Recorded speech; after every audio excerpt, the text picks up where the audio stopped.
You're listening to Workplace Perspective, an employment law podcast presented by Sapphire Legal. Workplace Perspective is a regular podcast series for employers and employees focusing on education, training, and the law to help organizations of all sizes develop and maintain successful workplace relationships. The opinions expressed by guests on Workplace Perspective do not necessarily reflect those of Sapphire Legal or its attorneys and should not be considered legal advice. And now, here's your host, founder and principal attorney at Sapphire Legal, Theresa McQueen. Thank you, James, and welcome everyone to Workplace Perspective, where we are striving to raise the bar at workplaces everywhere. As part of our Return to Work series, we're talking with Theresa Agovino, workplace editor for the Society for Human Resource Management, SHRM. An experienced journalist, Theresa has a unique perspective on the workplace trends we're likely to see as we look beyond the pandemic, hopefully, to the year 2025. It's going to be a great show. Don't go away. We'll be right back. The opinions expressed by guests on Workplace Perspective do not necessarily reflect those of Sapphire Legal or its attorneys and should not be considered legal advice. You're listening to Workplace Perspective, an employment law podcast presented by Sapphire Legal. Welcome back to our listeners and welcome to Workplace Perspective, Theresa Agovino. Thank you. Did I get your name right? Yes. I was worried about that. I started to say it and went, oh, I forgot to double check. I'm glad I got it right. Well, we're happy to have you on the show. Before we get started, why don't you tell our listeners a little bit about you and what you do? I am the workplace editor for SHRM. I've been there for almost 3 years. And as the title suggests, I write about everything the workplace, labor issues, diversity issues, anything and everything that has to do with the workplace. I've been a freelance journalist. I've been a foreign correspondent in Budapest. I've worked for the Associated Press and for Crane's New York Business. And pretty much over the course of my career, I've covered a lot of different industries. Well, that's awesome. Well, SHRM is a great resource for employers. I know I'm a member of SHRM. Oh. I get all their updates, which are very helpful. I did see the article you wrote. So you wrote an article for SHRM that really caught my eye, and it was entitled, "What Will the Workplace Look Like in 2025?" So before we start, I'm curious, what made you wonder about 2025? I think we were thinking about, we were in such a position of flux and with the pandemic and thinking out a little bit further of how it will affect us in the long term, because in the short term, it was so much more about survival.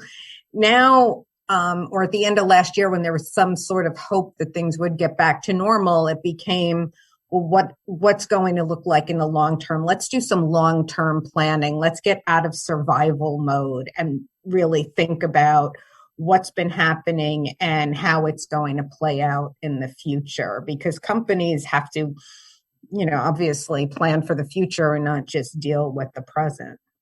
Yeah, I thought it was interesting because we are transitioning now. And this is why we decided to do this Return to Work series, to talk about the idea that we are kind of out of crisis mode. Mm-hmm. Now we're getting back to, okay, well, we're going to come back in some fashion.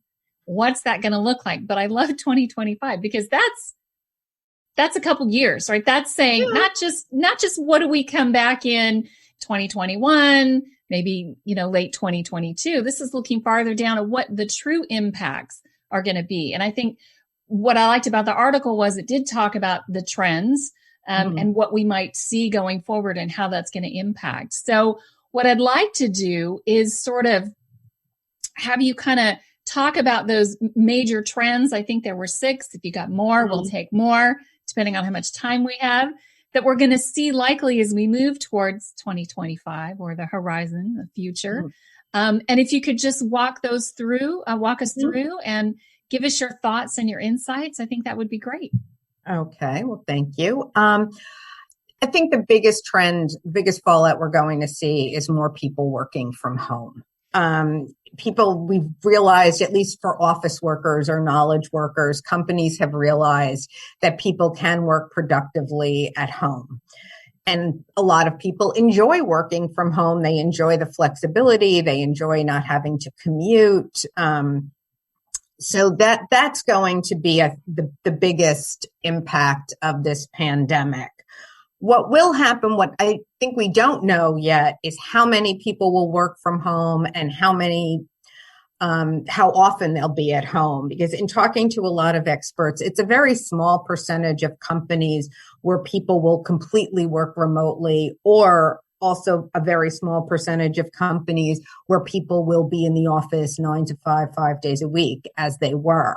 So I think that within the next few years, companies are going to figure out what works best for them, which positions can be best done in the office, which ones you don't have to be in the office for. So who should be in? When should they be in? Should we have 1 day a week where everybody's in?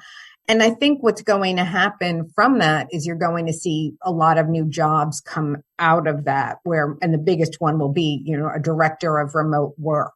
Someone is going to have to manage the technology and the culture to keep the company going. I mean, it was a big news when Facebook announced last year that they were going to hire a director of remote work. It's still a pretty rare position, but there are companies that are looking. I believe Twitter is looking. I'm talking to somebody at GuiltLab, which is a totally remote company, so they have one. So you're going to see a lot more focus on that. You're going to see the office probably change. You're going to see that people aren't coming to work.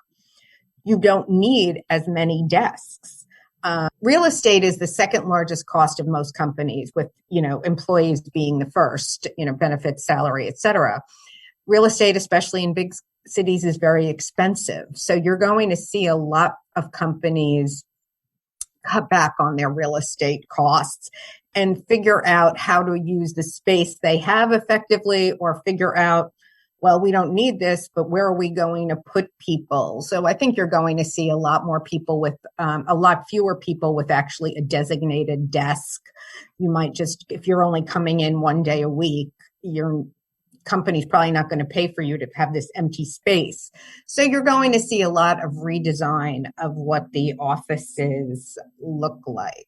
I think that's a really interesting, I do think it's interesting. And I do think a lot of companies, they are going to need someone. I don't know if it's going to be a director position or something, but they're going to need someone to coordinate all these things, because yes. I do think, everybody's trying to figure it out. And there's so many interesting models. Twitter's idea, like you said, Google, we just read an article today that, some of they're trying to figure out what they're going to do.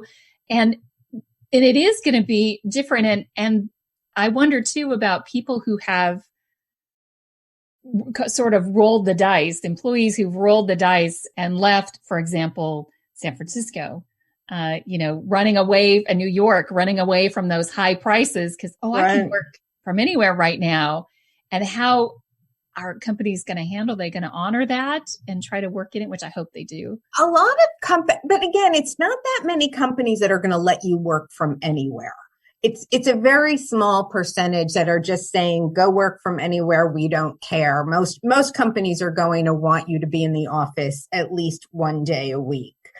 And even some of the companies that are letting people work from everywhere aren't closing their home offices, because people will still go to that office. I talked to VMware a couple of weeks ago, and they're letting people work from wherever they want, but not everyone is taking advantage of the opportunity. Some people like where they live and they enjoy going into an office. So it's not like they're closing offices, although some companies have been closing at least some offices. One thing that will probably come back because of this trend is those co-working spaces, which took a huge hit during the pandemic, because if you didn't want to go to your office where you knew the people, you certainly didn't want to go to a co-working space where you didn't know the people. But as company, you're just like, I don't know you, I don't want to sit next to you. But as companies do rethink their real estate, they are thinking about these more. And I did speak to one company who already closed a couple of offices and said, okay, employees, we understand that you want to get together, so you can have this membership to this co-working space, and we're going to pay for it, and you can go just by yourself, or when all of you want to get together and meet, in whatever town it is, you can use the space there, which is nice. It's nice for the employees. It gives them the option, and it's not like, oh, well, we all have to meet. Let's go find a Starbucks, that's big enough for all of us, and where we can have a decent conversation, which is not always easy in crowded Starbucks. Says the woman who works at a crowded Starbucks occasionally. Well, I know, it's interesting. It's like Starbucks has become our remote. Yeah, it's our remote office. Not now, but it was before the pandemic. I have not ventured. Well, actually, my Starbucks still aren't open yet for sit-down guests. So I think you're going to see a resurgence of that industry because people don't necessarily they may not want to go to the office, but people also don't necessarily want to stay home. So that right. provides a good compromise for people. I just find it fascinating. I'm so looking forward to how companies are going to integrate all of this really interesting all these dynamics that have come into play. Like you said, the people who want to go in the office, the people who don't really want to go in the office, the people who've moved away or want a combination of the two, or, I just think that's really interesting. I think the other interesting thing that comes out of it too is just manage your mindset, because there is this tendency of people, if they can see you, they think that you're working harder than the people they can't see, even though that's not necessarily true. So managers are really going to have to be trained or really think about when they're doing reviews or handing out, plum assignments, that not to just give it to the people that are sitting right in front of them, and realize that even though I don't see Theresa, it doesn't mean that she's not doing a good job. And a lot of management experts will tell you that they think that's going to be the hardest part of this transition. Women's groups are especially concerned because there's a feeling that moms will take advantage of this flexibility more than men, and women already make less money than men and aren't promoted the way men are promoted. So there's a lot of concern that this trend can really help women really hurt women at a time when they've already been severely hurt by the pandemic. So, in the next 5 years, I think you're going to have to see a lot of retraining of people and how we think about what's a good worker and who's not a good worker, and measuring more by output and not just, oh, look, there's Theresa at her desk, but I could be shopping, on the Banana Republic website, but yes, I am at my desk. So I think that's going to be a big issue going forward. Yeah. And I hope that, I think a lot of companies have been surprised about productivity levels. Yes. You talk to a lot of people. Yes.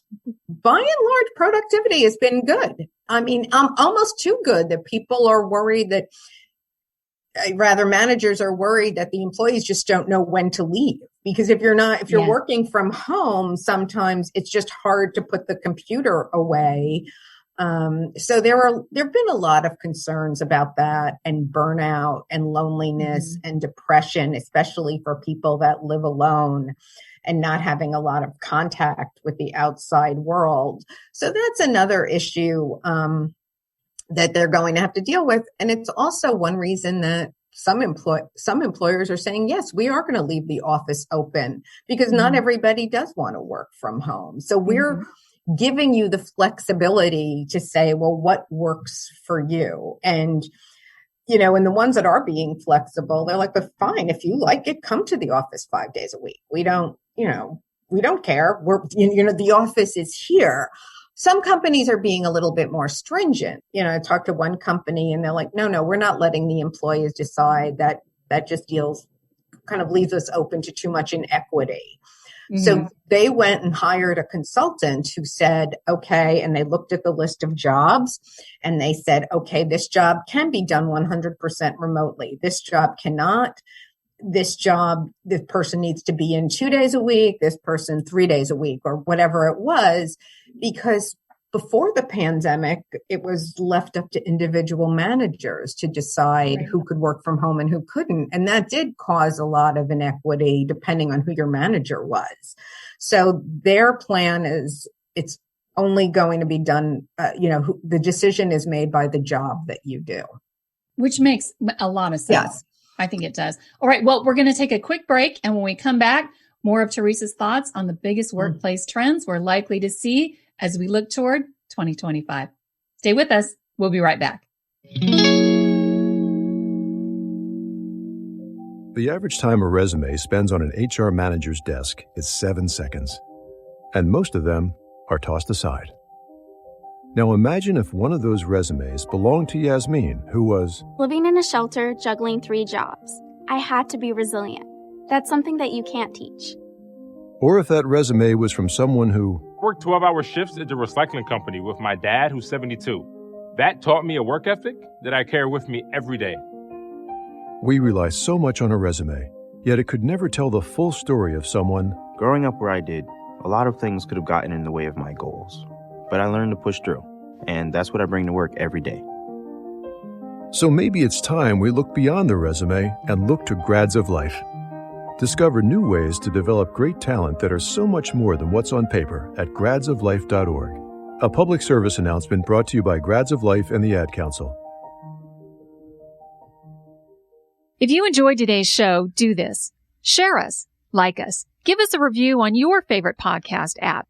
It means a lot to us, and it ensures more people tune in and raise the bar at workplaces everywhere.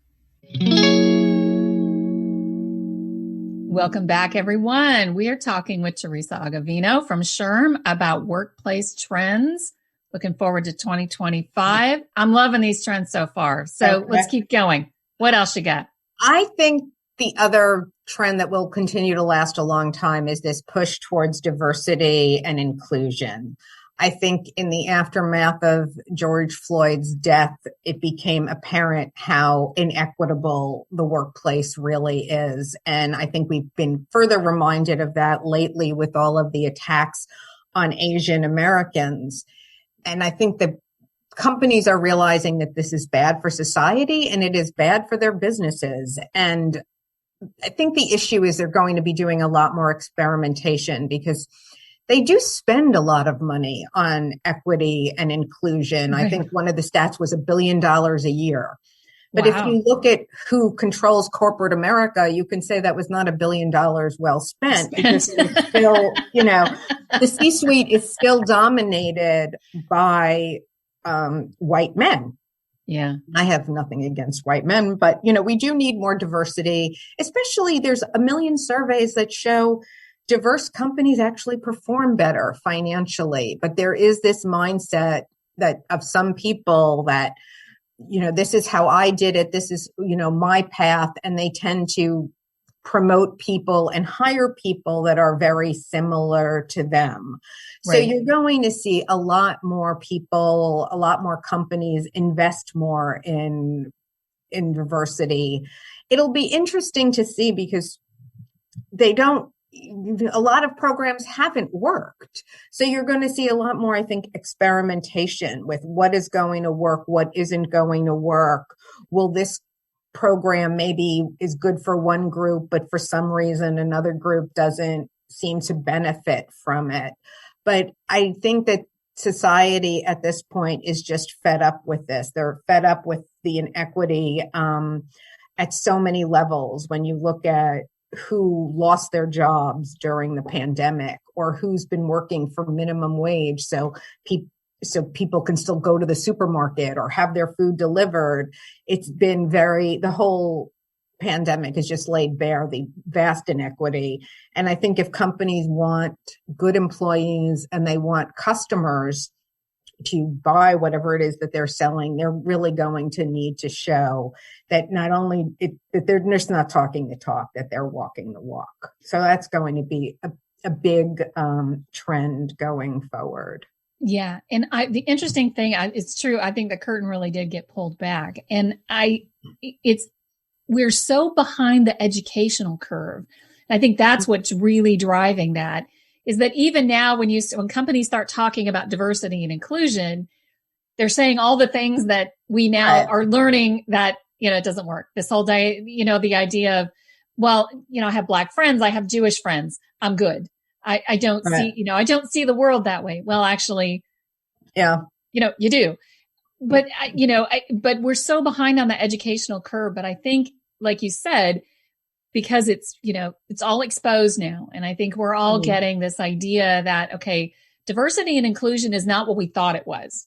No, because what happens is the companies actually do well on the diversity, at least initially. They're very good at hiring a diverse group of people. What happens is the further up you go on the corporate food chain, the less diverse it gets. So the real problem seems to be inclusion, and do people feel like they're part of the company? And how can we make the workplace embrace people of different, genders, different ethnicities, different, sexual preferences. And that's what it is. So, they do okay on the diversity. Basically, it's the inclusion that's become a problem. And I think that was also really something they've only come to realize, that they thought, oh, well, look, we're hiring all these people. Oh, we can't help it. If they leave, they get a better job. And, when it's so dramatic, the fall off, it's just not that these people all just got a better job or they decided to move to wherever. That this is a systematic problem here, a systemic problem rather, that people don't feel welcome in the places they work. So you're going to see a lot more work on that. I do think that's one of the things. I'm a very hopeful person. I have a lot of hope for the future, and especially in the workplace. And one of the things I see, at least from a legal perspective, is I do believe that once, the boomers are no longer the dominant generation in the workforce, which is happening. Millennials are going to overtake that, and the next generation. But at least for things like harassment, discrimination, retaliatory issues, that mindset, I think, we're going to see less of those types of issues in the workplace just because of the generation that's coming in.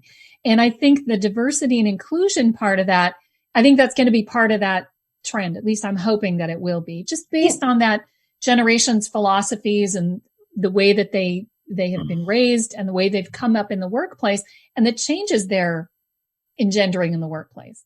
It's an interesting thought, and I've thought that too. And other people will say, well, you don't know what they're going to be like when they get older and they have the taste of power.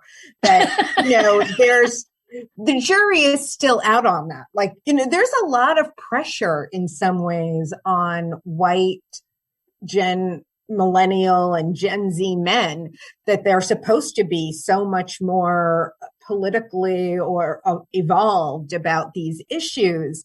And maybe they will be, but there's another set of people who say, oh, when they start going up and, they realize there's only one or two spots for people, will they keep those, ethics and beliefs that they had when they were younger? Because if you look at some of the baby boomers that grew up, especially the older baby boomers that grew up in the 60s, and you look at what happened to them, it's, it didn't really work out all that well. So, I don't want you to not be hopeful, but I think the jury is very much still out on that. It's interesting. It is an interesting aspect. I do think, though, that the difference is, that the children of the 60s had very different philosophies. And I think that the generation, the millennials and the Gen Z that's coming up behind them. I know they're the tech generation. The true tech generation is coming.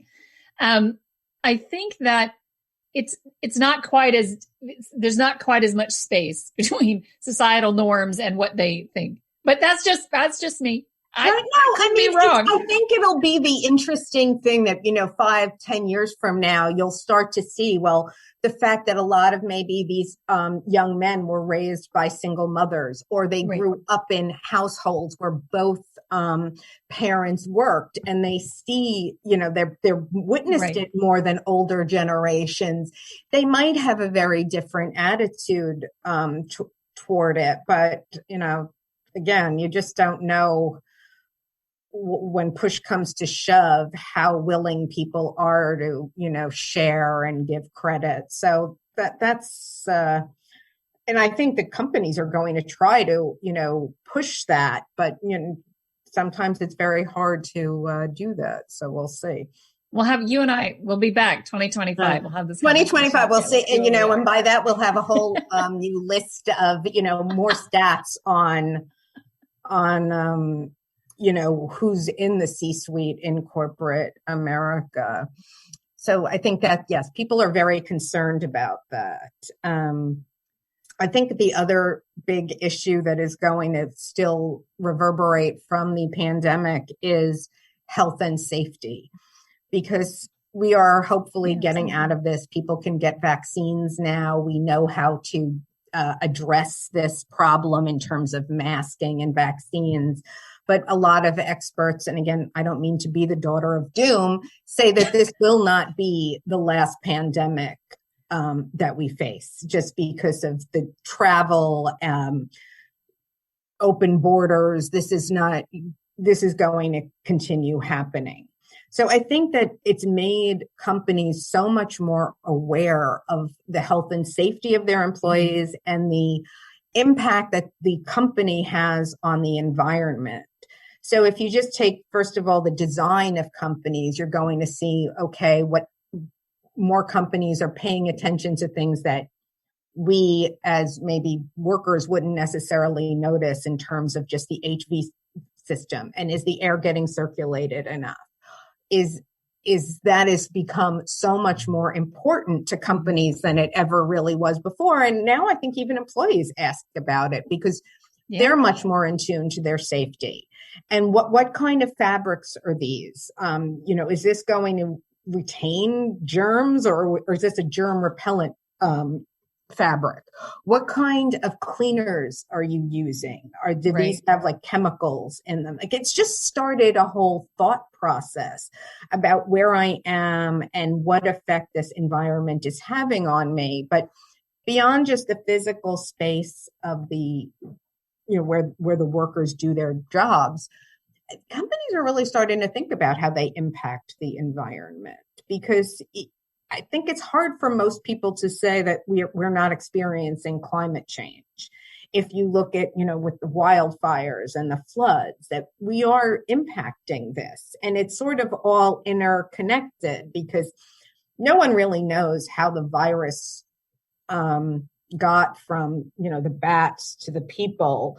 But most people will tell you they think it's because we as humans keep infringing on the natural habitat of animals. And that is, probably going to keep happening. So you'll probably see more of this transference from animal diseases to humans, and we don't have their systems. So we obviously can't deal with it. So I think you're going to see companies really start to spend more time, more money on becoming more sustainable. And again, talking about the younger people, that is something that is very important to younger generations in a way that it probably was not to older generations, because, they didn't really think about it. It wasn't, the environment was not an issue for people that were maybe in their 60s or their 50s now when they were growing up. Right. Especially in the workplace. Yeah. Right. Well, these people, the younger generation has grown up with the environment being a challenge. So they are looking at it more carefully and more seriously than older generations. Which is a good thing. Yes, it's going to be a very good thing. Well, Theresa, we are so excited to have had you on the show. Oh, well, thank you. It was fun. Some great information. We appreciate it so much. Okay. That's our show for today. Okay. Well, thank you. Thank you so much. You can learn more about Theresa and SHRM by visiting SHRM's website at www.shrm.org. That's SHRM.org. You can also connect with Theresa and find links to her article via our website at sapphirelegal.com/podcast.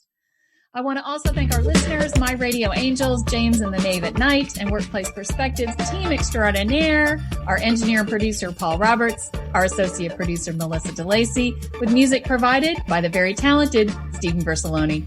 Thank you all for joining us on Workplace Perspective, and until next time, keep raising the bar.